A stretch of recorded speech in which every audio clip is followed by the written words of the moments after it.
మన దగ్గర ఉన్న కత్తికి ఒకటే వైపు పదును ఉంటుంది, కానీ ఆ వాక్యానికి రెండు పక్కలు కూడా పదులు ఉంటాయి.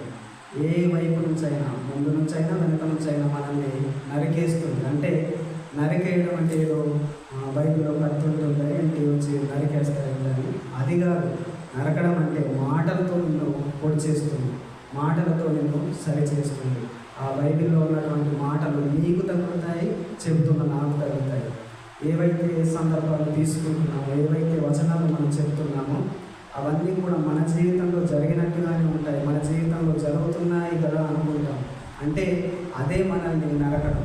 అటువైపు నుంచి మిమ్మల్ని నరికేస్తుంది, ఇటువైపు నుంచి నన్ను నరికేస్తుంది. అందుకే దేవుని వాక్యం అంట శక్తి గలది.